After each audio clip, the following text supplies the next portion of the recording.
With so many things happening all around the world, you have a new administration in the United States, you have the Prime Minister in Canada stepping down, and you have riots happening, or not riots, but protests here in Serbia. Many are asking, is it actually a good time to invest in opening up a business here in Serbia? And what does the future hold for Serbia? And today we're going to read over an article that I just finished reading by the Serbian Monitor, and what they discussed at the latest summit at the Kopaonik Business Forum that just happened a few days ago. And what is the future hold for Serbia? And I can tell you right now, it's looking pretty good.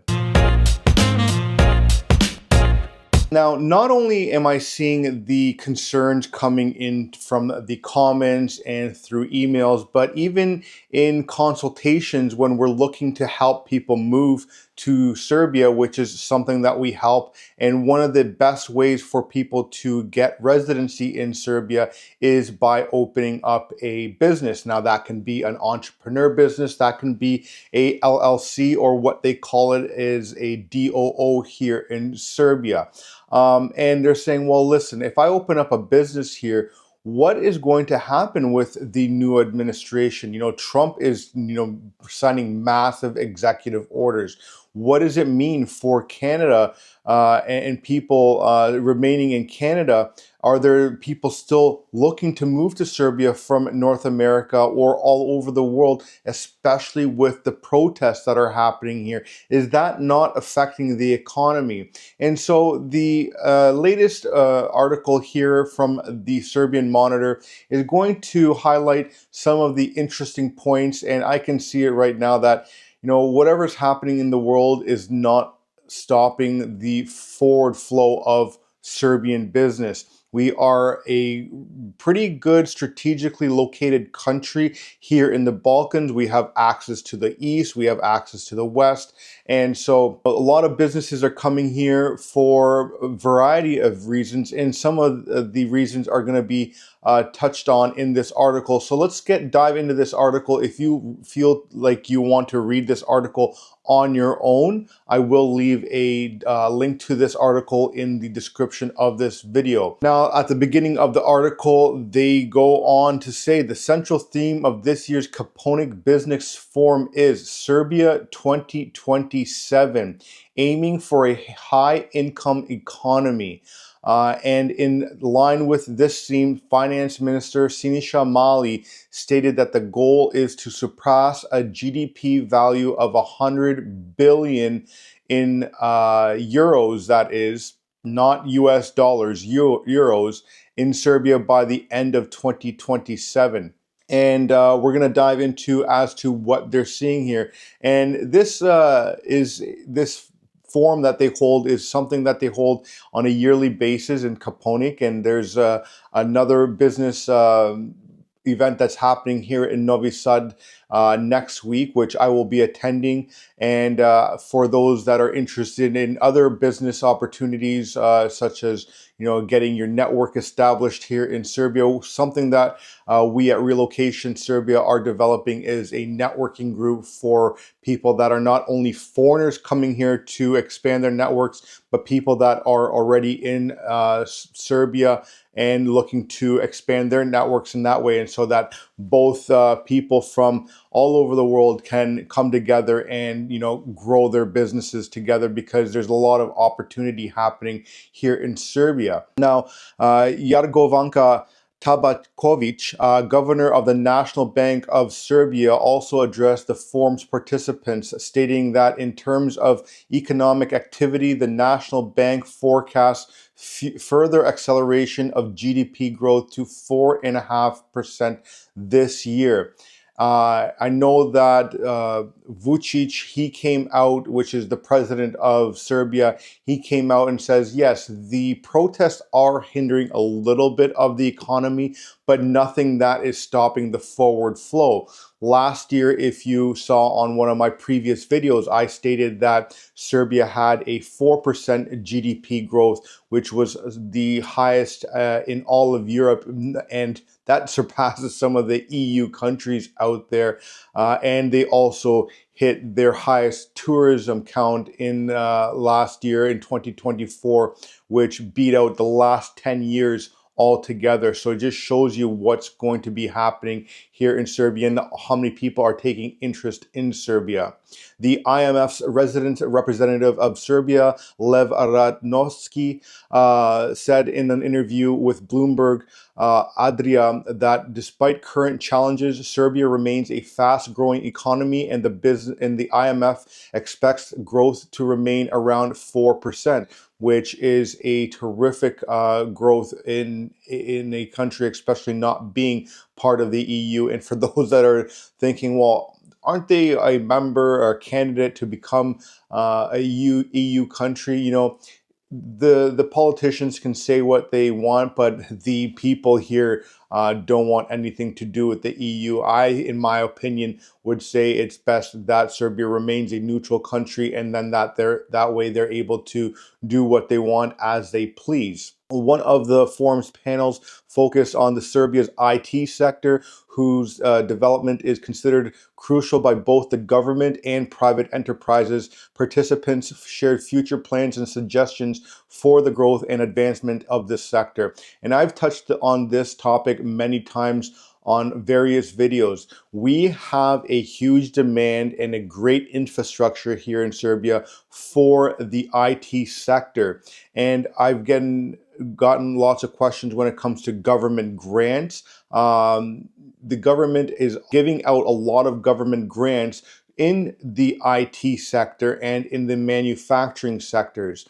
We had a gentleman reach out to us and say, hey, listen, are there any government grants when it comes to setting up kid daycares and things like that? The government is going to look at what is going to be projecting the economy here, and a kids playground or a kids daycare is not something that's going to draw a lot of income for the business. It's not going to drive a lot of employment, and it's not going to be generating a lot of taxes for the Serbian government as well, so that they can reinvest back into the infrastructure and growing the economy. Now, the private enterprises, they do have certain obligations they have to meet to get these grants. However, if you come in here and you invest quite heavily into the Serbian economy, there are quite a bit of fruitful government assistance programs that you'll get, and that's something that we here at Relocation Serbia can help you with when you establish your business here, and we can put you in contact with our team here of accountants and bookkeepers, and to kind of understand how to structure your business in the most effective way so that you can save the most amount of taxes while still making the most amount of money and getting as many of those grants as available to you. Inflation is no longer a concern, but Trump rise redraws the global landscape, and he has done a number already with the few months that he's been in office. On Tuesday, the National Assembly of Serbia will include on its agenda the document regarding the first tranche of aid from Serbia's reform agenda, with the EU amounting to 112 million euros announced by Finance Minister Siniša Mali during the Kopaonik Business Forum. He emphasized that Serbia is accelerating in reform agenda and its EU accession path.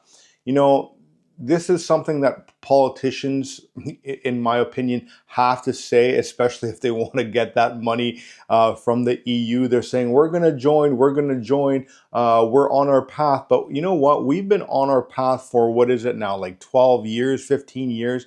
I'd have to look at when we were first put in our application here in Serbia, but there's no forward flow, in my opinion, as Serbia to join the EU. If anything, they're saying that they're looking at considering even the BRICS, but like I've said before, it's best to stay neutral if you ask me. Now, moving on to this article, we must preserve stability in this competitive and challenging world where challenges or changes in the global order are happening faster than ever, and the gap between major economies is widening, said Jagormanka Tabakovic, governor of the National Bank of Serbia, during the official opening of the Kopaonik Business Forum. She emphasized the importance of having 5 and 10-year plans though acknowledged that it is not easy to follow them when circumstances change daily.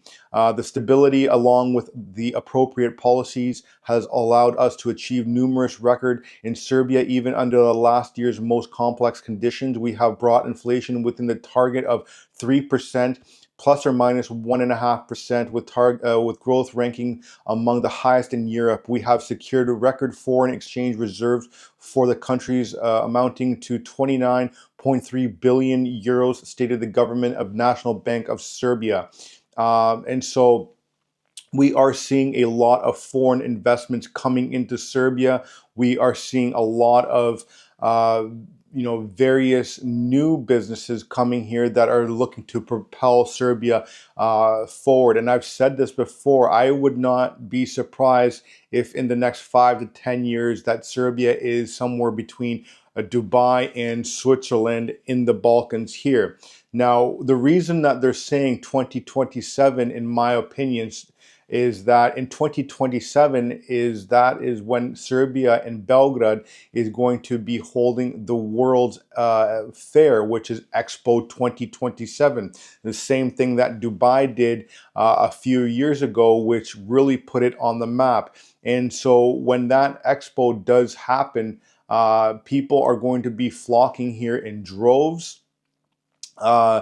Because they will see the opportunity that lies here. Now, I will get a lot of pushback from people here in Serbia saying, there's not a lot of growth, there's not an opportunity, but the opportunity and the growth lies in the eye of the beholder. And if so, you can't see or look at how the things are changing around here. Look at the amount of construction that's happening around here. Look at the amount of people that are moving from what once was Yugoslavia to Serbia now.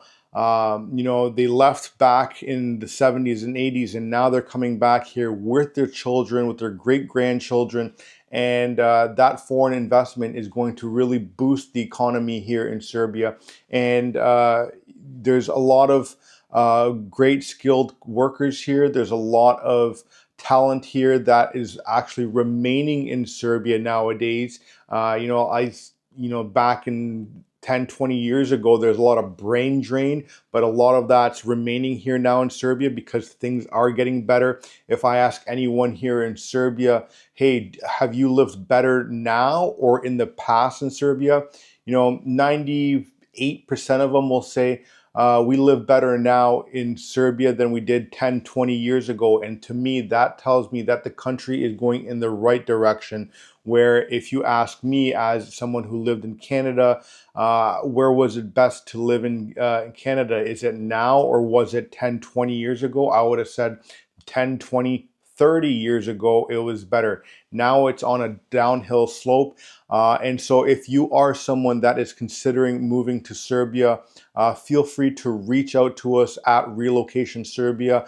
Let's talk about what opportunities lie ahead of you when you're looking to come here. You can get put in contact with our team of professionals here, lawyers, accountants, bookkeepers, you name it, and we will get you on the path to growing your business, growing the economy here in Serbia, and doing what's best in the eyes of Serbia and yourself. Thanks for watching. I'll see you on the next one.